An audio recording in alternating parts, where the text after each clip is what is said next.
Hi friends, నేను మీ పల్లెటూరు పిల్లని.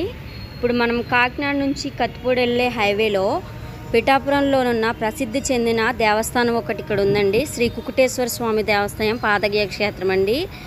ఇక్కడకు నేను మీకు ఇప్పుడు ఆ గుడి లోపల ద్వారం అంటే ఆర్చ్ ఉంది కదండి, ఆర్చ్ నుంచి లోపలికి వెళ్తున్నాము. నాతో పాటు మీరు ఫాలో అవ్వండి.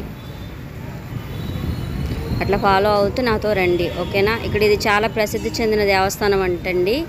నేను ఈరోజే కొత్తగా వచ్చాను, నాకు తెలీదు. అంటే ఈరోజు హాలిడే కదా అనేసి మామూలుగా నాకు కొత్త వీడియో కదా మీతో షార్ట్ చేద్దాం వచ్చండి. చూడండి, మనకు ఆర్చ్ నుంచి లోపలికి వచ్చామండి. ఇక్కడ మొత్తం అంతా ఇక్కడ కుకుటేశ్వర స్వామి వారు ఇట్లా ఇక్కడ కోనేరు కనిపిస్తుంది కదా, ఇక్కడ కోనేరులో స్నానం అది చేస్తే కొంచెం మీకు అంటే పాపలు అవి పోతాయని అంటారు. ఇక్కడ పక్కనే శివుడి గుడి ఉందండి.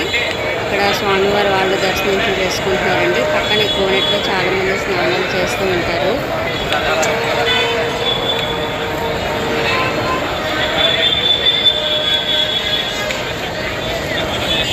చూడండి ఫ్రెండ్స్, చాలా ప్రశాంతంగా ఉంటుంది, వినటానికి వినసొంపుగా ఓంకారనాదం.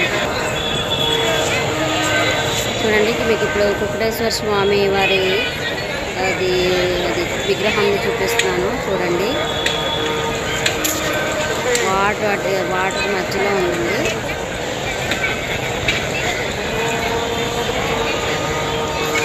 ఇది మొత్తం కోనేరండి. కోనేట్లో స్నానాలు అవి చేస్తూ ఉంటారు. కార్తీక సోమవారంలో అయితే ఇక్కడ దీపారాధన అవి కూడా చేస్తారంట. వచ్చిన వాళ్ళు చాలామంది ఇక్కడే స్నానాలు అవి చేసి వెళ్తూ ఉంటారు. ఇది గుడి గోపురం అండి, అదే గాలి గోపురం అంటారు కదా. దీంట్లోంచి మనం లోపలికి వచ్చాము. అంటే నేను వచ్చినప్పుడు